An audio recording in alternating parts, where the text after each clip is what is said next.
Hey, so do you know the problem with manifesting and all these guys that talk about manifesting? There's one major problem with it that I can't wrap my mind around. That doesn't make sense no matter how it's put. In manifestation, and all these guys that talk about manifestation on YouTube, they all say, you are everything, you are everyone. So you are everyone that's ever existed, and that this is just consciousness, that you are having an argument with your own subconscious, that this is what this reality is. And at first that seems okay, that seems acceptable, that you shape the world you want to live in. There's truth, and there's definitely truth to that. Some. But saying that you are everyone or everything does not make sense. Why? Well, we don't get stuck in revolving doors, do we? What do I mean? There is a hotel in Wexford Town. I'm from Wexford, the county. They're out in the countryside. Wexford Town, there's a hotel on the quay. The hotel is called the Talbot House Hotel. When I was a child, the Talbot House Hotel installed a revolving door. You know, those doors are like maybe 4, 5 panes of glass. And, you know, they come out in a kind of a triangle. Everybody has their triangle and it keeps turning. Revolving door. I'm sure you're familiar. And everybody showed up to see the new revolving door. There was great excitement in Wexford about a revolving door. I even as a child, I thought that was odd. But, you know, not much happened, so okay, fair enough. That's not the odd bit, though. That's not the truly odd bit. The truly odd bit is for years, that hotel had to install a sign outside the door that said that only one person was allowed to use that revolving door at a time. Only one person at a time. And you're thinking, why? It's a revolving door. Why not just have an ordinary door then? It's made to let more people come in and out. It's the whole idea of it. The reason why they had to install the sign is because people were getting stuck in the door when another person would come in. So basically, if there was an old woman walking out and you would walk in, all of a sudden she would, like a bird, she would just start screaming and bumping into the glass and falling over. And this kept happening. Do you understand? This kept happening. It was such a problem for locals that hotel had to install a sign and make a rule that their multi-person door can only be used for one person at a time, because the locals couldn't manage how to use it. They would see somebody else and get mixed up between where they are, where they're supposed to be, their own reflection. It was too much for them. It took years for people to get used to it. It took years for them to remove that sign. You can keep telling me I'm everything and everyone and that you are, but I'm not that. Whatever that is, I'm not that. I'll tell you a story about my Aunt Moll, right? Hang on, I wonder if that window will go up. It will. Sorry about that. I'll tell you a story about my Aunt Moll, okay? So Moll never really worked. You couldn't be sure who could hire her, like who could listen to her and put up with her. But I had a few aunties on that side, the Fardy side, but Moll never worked and she smoked like a chimney. But she hated anybody asking her about her smoking because her husband, a guard, was the only one in the family working, really. So he was the one paying for her cigarettes. And she thought that if people mentioned her smoking or asked her how many she smoked a day, that her husband would make her quit or would stop buying her cigarettes. Right? Now, so far, that doesn't seem too, it's a bit odd. It's a bit kind of childish, but it's not overtly strange yet, is it? Well, here's where it gets strange. And this didn't just happen to me. This happened to any young cousin of mine, I must say that I wasn't the only one victimized like this. If you didn't know that information, or you forgot and you asked Moll about her smoking or how many she smokes a day, as soon as you were 5 or 6, as soon as you were big enough to take a punch, Auntie Claire would get one hand, Auntie Kate would get the other. You'd be brought outside the room. Moll would tell you to never ask me about cigarettes in front of Pat again, and she'd punch you in the face. A child. Now, I forgot, because this is the thing. They think I was, like, bold because I would ask the question again maybe a year later.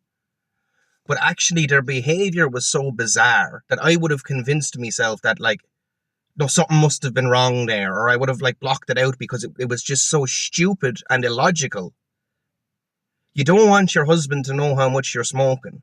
So if a child asks you, you get your sisters to hold them against a wall so you can punch them in the face. And this is even after her husband, Pat, had said, I'm already aware of how much you smoke. I know you're not, like, but still, this is the minds of these people that are around me. These are the people I've grown up around. That was normal behavior here. And I'm pretty sure I'm the only reason it's not normal behavior anymore. But how can you tell me that I am that person? I am not whatever that is. That's like a dog that was made into a person and doesn't understand anything. I'm not that. We can't all be a hive mind. We can't all be a collective consciousness, because some people don't seem to have... They're missing way too much to be the same as the rest of us. They don't... It's like they're bird-brained. You know? But that's the trouble with this manifestation, with believing you're everything, is how can I be the subhuman, violent, vicious, idiotic, stunted, just... How can I be them when they existed before I did? And I know you're going to say, well, Jay, just because you were born, that doesn't mean you didn't exist before you were born. I understand that. But they were still here already, and were clearly not the same thing. We are clearly not the same thing. We can't be the same thing. When I was a child, my older brother and cousin, they wanted a pet dog, right?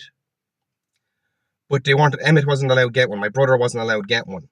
So he decided that I was the pet. Right? Now you're thinking, oh, did that mean you got better treatment? No, they were all bullying bastards. But both sides of the family, mainly the Fardys though. But then they had read a story. See, this is the thing. It's so hard to tell these stories because you're going to think I'm talking rubbish, or I've lost the run of myself and I'm just speaking gibberish. I'm not. These two idiots, yes, they were children, but they were older than me, like. These two idiots found out a myth about frogs. You might have heard it. They found out that if you... allegedly, that if you put a frog in cold water and then boil the water slowly, the frog won't realise the change in temperature, and he'll actually stay in the boiling water until he dies. Like, he won't jump out of the pot. Now, this is total bullshit. It's not real. That's not true, like. It's just a myth. But they decided that they wanted to see if I would do the same thing.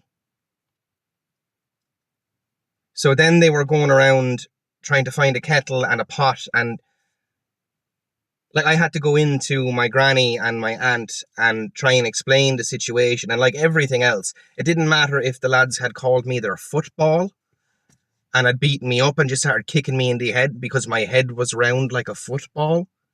It didn't matter what their bizarre, wacko behaviour did. It didn't matter if I was bleeding, swelled up, black eye. It didn't seem to matter when I would go into the adults and tell them, because they would just, like everyone out here, they would just get that weird, like that big fucking whack-eyed look, and just start fucking, like, this screaming manic laugh. Like, maybe it's that they didn't want to deal with it. But either way, you can't tell me I'm the same as that. If my two younger cousins are kicking the smaller one in the skull as hard as they can because they think he's their football because his head is round. Okay, if they're doing that, I'm doing something about it.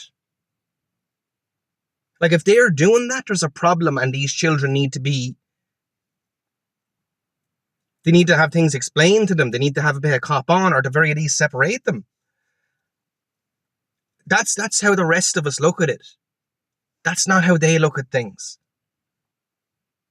That's not how they look at things. And that's the baffling part of dealing with them all, you know? That's the baffling part of this manifestation thing, this you are everything, you are everyone. I mean, I get it in theory, but it doesn't work when you actually think about things. You know? And everything comes back to the same.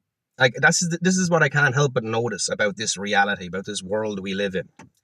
Whether you're a believer in God, or you're believe in manifestation, whether you're whatever route you take in life, it all leads back to, oh, well, they didn't know what they were doing, so you have to kind of forgive them, or you manifested it, so technically it's your fault, or, oh, they're children, for they do not understand. So what? In every variation of that, I mean, so what? The rest of us just suffer you because you're a bunch of low-life retards? So what? They do not understand. Okay, get rid of them.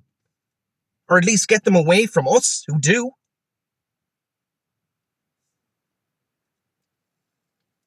Like, everything seems to be, and it reflects their personality. That's why I'm sorry if I believe in Christ. And I'm sorry if this seems offensive, but every variation of the suffering they've caused and how to deal with them involves them not being held accountable. Involves them getting away with everything they've done. Because, oh, sure, they're not able. Oh, sure, they don't understand. Oh, sure, they're children. Again, so what? So what? Why should that make me everybody else's SNA? Why should that make me a punching bag for a bunch of subhumans? Why? Why have I had to? Why do we have to suffer them? But that's why I'm stuck with this. Temporarily stuck. Hopefully, I know you speak what you create, but that's why I'm a little bit slowed down when it comes to this manifestation stuff. Because I've said it before, I'll say it again. If they exist, then screw existence. If they're in heaven, if they're in hell, then keep the lot. Just wrap it up. Give me the end, because I won't share air with them. I won't share space with them. I won't share time with them. I won't share anything with them. I will not be around them. I don't care if tomorrow they somehow get some sort of upgrade of consciousness and now they're finally rounded out. Now they understand. I don't care. I will never accept them. And to be quite honest with you, I think anybody out there like me wouldn't accept them either.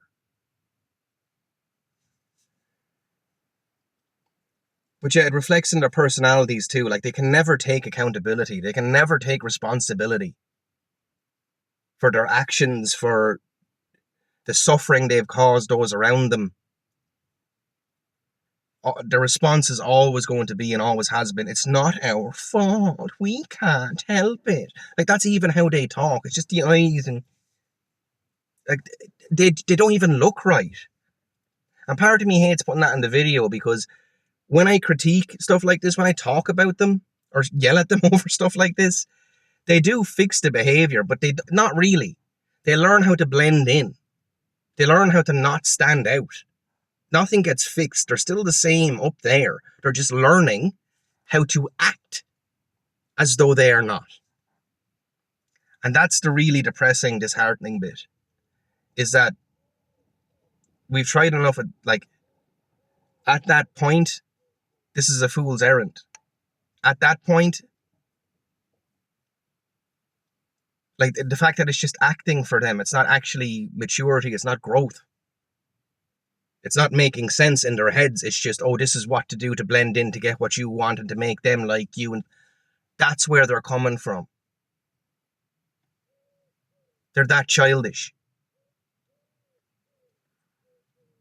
That's the problem, guys. That's the problem. That's all. That will always be the problem. It doesn't matter if we wipe everything out and start over again.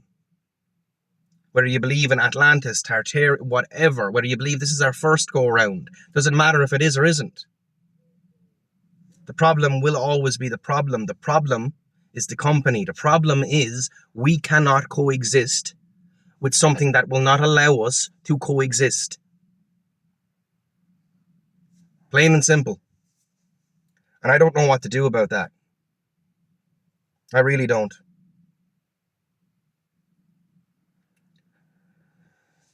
You know,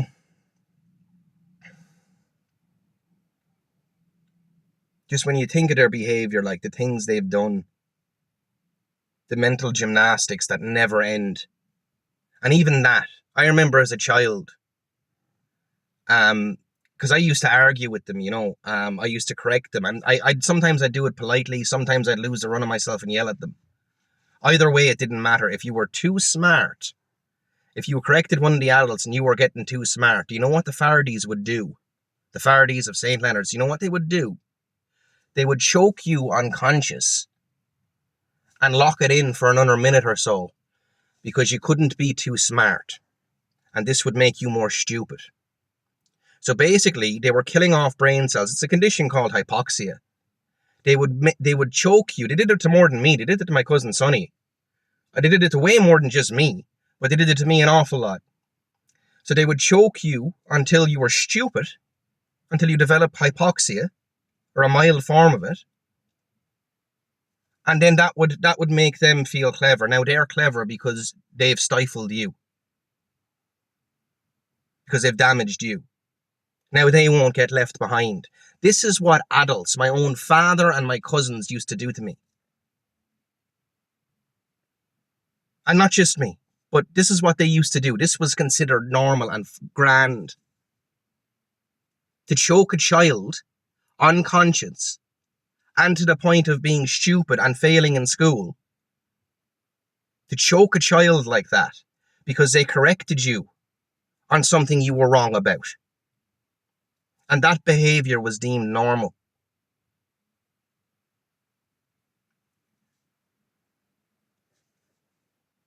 You cannot tell me that they are me, because there are certain things I would never do. I wouldn't even think to do.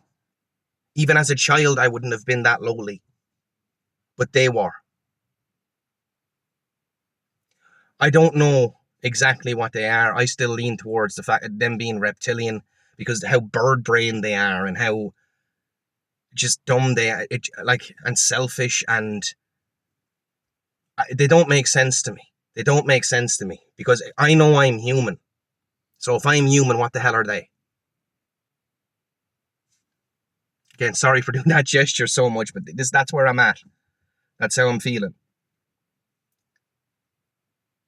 A child corrected you, rightfully corrected you, and did it politely. And your response, all 10 of you, was, he's getting too smart, he's getting too smart. No, he can't correct us. No. To choke an 8-year-old or 6-year-old, whatever I was, it happened more than once, to choke me unconscious and then lock it in while I'm out. To try and make me stupid.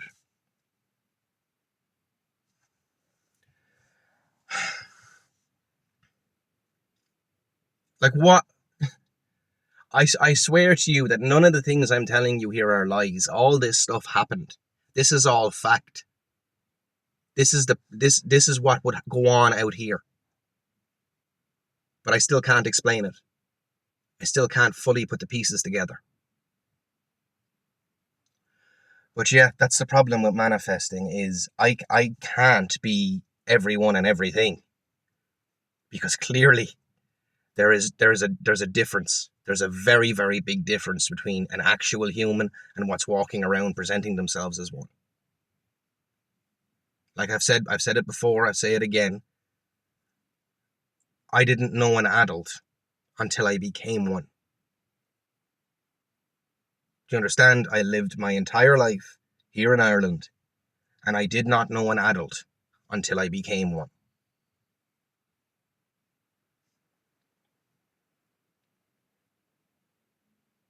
So the big question is, what is this? Where is this? And what are they? Those are the questions. How did I get burdened with them? How did you?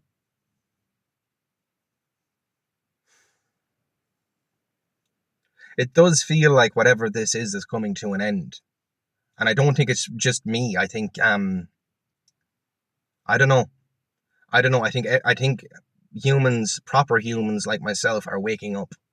I think a lot of us who are talking about gang stalking and about being mistreated, and not just being mistreated, but people being so stupid that they actually didn't know what they were doing was wrong. Like that's the bit that's waking us up, I think. It's their behavior and how wacko it is. It feels like the end of something. People keep talking about the age of Aquarius. I don't even know what that is. It's like the age of technology or whatever, and when that ends, our enemies' true forms will be revealed. And that will be the separation, and we will finally be free of them. We'll all get a collective upgrade that separates us and them.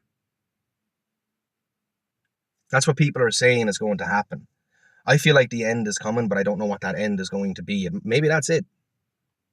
Maybe that's it. But I don't know.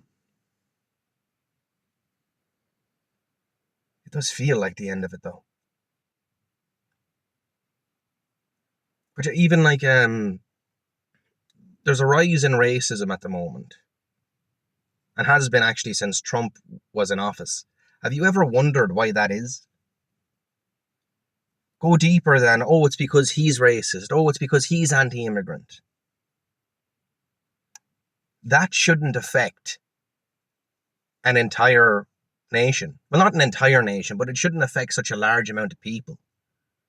But this is the problem. These 2D people, these things I'm talking about, they hear somebody famous like Trump who has money and go, okay, he's winner, and he good, I listen to him.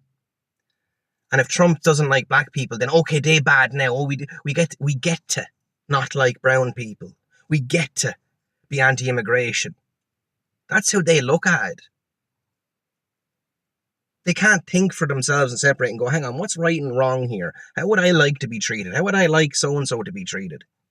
They can't see it that way. To them, it's who's the boss? Who are we looking at? Who's leading? Who's who's Mr. Cool? And what do they like? And what do they do? And what do they believe? They just follow and copy. They have no originality. They are so easily influenced because there's not enough in there to form their own core system, their own beliefs. Like I said, they're bird-brained. But yeah, that's what has me stuck with this manifestation. I will say one more thing about something I've noticed and why I'm doing this video in the car. Anytime I'm at home, I'm coughing constantly. It only goes away if I like change bed sheets and do all that kind of thing. It's not dust or pollen. It seems like anyone who gets gang stalked, anyone who has an experience similar to mine, like Rusty, and there's a few others out there on YouTube. I could link them if you're interested. But it seems like any and all of us get poisoned. That our food is interfered with, that our bed sheets are interfered with, like that stuff is put around there that causes breathing problems or digestion problems. And that's why I'm having to get out of the house now and come and record in the car. So whatever's going on, it hasn't fully stopped. But yeah, it's hard to know what to do. It's hard to know what to do. Anyway, I'm going to do more videos. I'm going to wrap this one up because I'm sweltering in this car. I don't know if you can even tell, but I'm sweating like fuck. So anyway, yeah, that's the problem with manifestation, is that we can't coexist with whatever this is, whatever they are that won't allow coexistence. That's it. I need to hear somebody's thoughts on it. I need to hear what you think. Sound off in the comments, guys, because yeah, it's baffling, you know. Anyway.